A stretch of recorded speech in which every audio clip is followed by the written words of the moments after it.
June is over, the figures are in. Let's get into the data and find out what's going on with the San Diego housing market.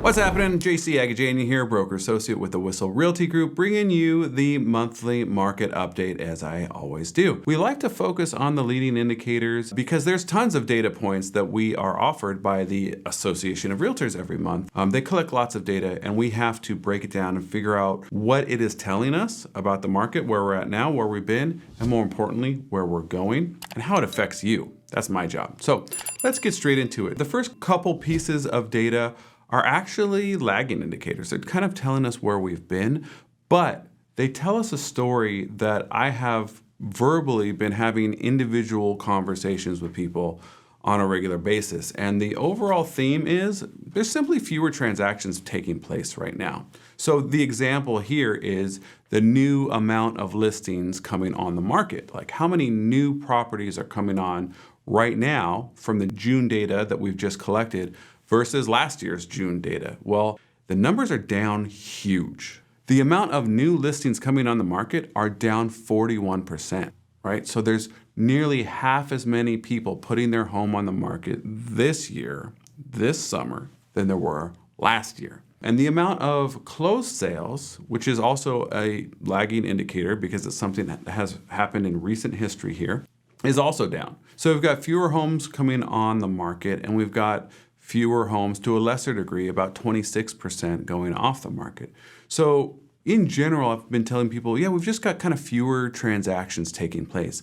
A lot of people were making moves when the market was so hot, and I feel like a lot of them are kind of settled down and content to be where they're at right now.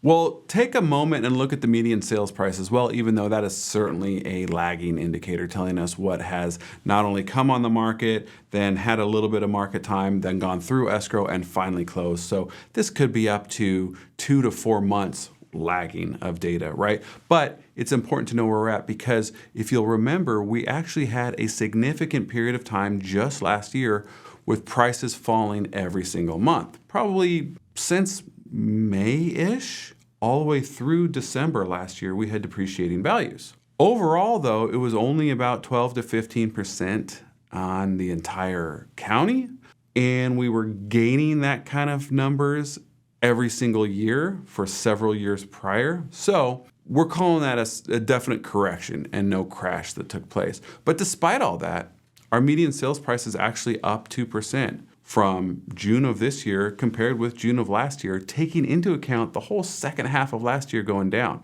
That shows you how strong things have been in the first half of this year. The list to sales price ratio is still over 100%. People are still getting more than they are listing their home for. It's because even with rates a little bit higher where they're at right now and with people reluctant to dive into the market because of that, we still have an imbalance. We still have a significant shortage of inventory for people to choose from when compared with the amount of people that are looking to buy. So the shoppers, the buyers, are outweighing the sellers, and that's why we are at about 101% of list to sales price right now, and last year we were at about 102. So it's gone down just a little bit, but we're still exceeding people's expectations when they're putting their home on the market. What I think is the most important piece as far as leading indicators go, the thing that tells us the trajectory of our market, is the month supply of inventory. The month supply of inventory has actually increased, but it's still less than 2 months supply of inventory at 1.8. And so what does that mean?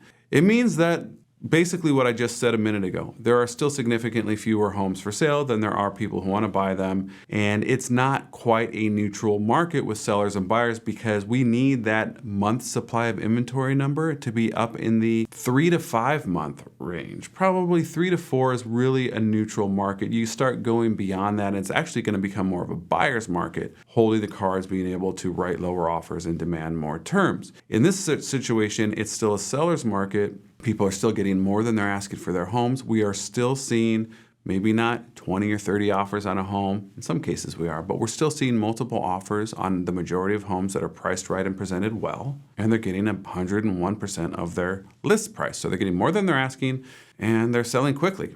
Even though the days on market is up as well, it's still an average of 23 days. And that seems long because we've been dealing with such a tight seller's market for so long. But it's not. 23 days goes by pretty quickly, even if you're a seller waiting for that offer to come in. So what do we make of all this? Basically, the correction has come and gone. We just saw that the median sales prices have basically made up for the losses that we've got last year already by showing us that we are technically up 2% from June of last year when things started going down to June of this year. And if you're waiting for a big crash, severely discounted prices here in San Diego County, I'm sorry to tell you that opportunity just never came. What we ended up with, like I said, was a correction instead of a crash, and now the market, albeit significantly slower than before, it is headed back up again.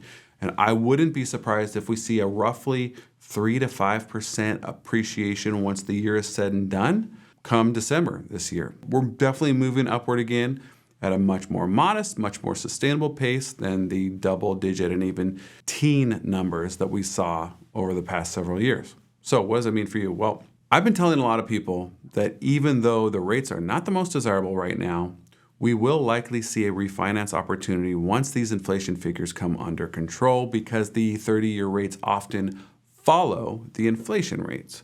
So if we know inflation's coming down, we've got more CPI figures coming out this week, we know things are slowly but surely moving in the right direction on that front, that means that the rates will slowly but surely follow as well. What I'd like for you to do is get ahead of that game, because if everybody's standing on the sidelines waiting for these rates to drop, guess what's going to happen? The market's going to get even crazier than it is now. There's going to be more people flooding into the market that have been waiting for those rates to drop. Whereas if you can get into something right now, sure, maybe it's a little less palatable with the payment and the rates, but you can get into it knowing that we can make this property work for our family. It's a good next step. And we're going to be able to refinance later on when everybody else is flooding into the market. We're no longer going to be worried about getting that home that we need. We're only going to be worried about taking advantage of the lower rates and reducing our payment at that point. That's what I call a win-win right there. Shop now. Sure, it's competitive, but it is surely going to get more competitive when these rates drop down, and you'll be happy that you did when you look back in the future. So if you got any questions about that, let me know. We'd be happy to help you out. Of course, the same goes with people looking to sell and move up. Values are still quite high and we still stand to gain. I feel like we're kind of at the bottom of another appreciation run. Nothing is crazy right now. Things are kind of just getting started, but wouldn't you rather see a higher priced property gain this appreciation that we're going to see in the coming years than the lower price property that you've already got? So if you're in a trade up situation, it's also an ideal time for you to make that move, get into where you fit in, and then reduce that rate when it comes down the road. Send me your questions or comments, or just if you want to chat, let me know. Send me a message right here and I'll talk to you soon.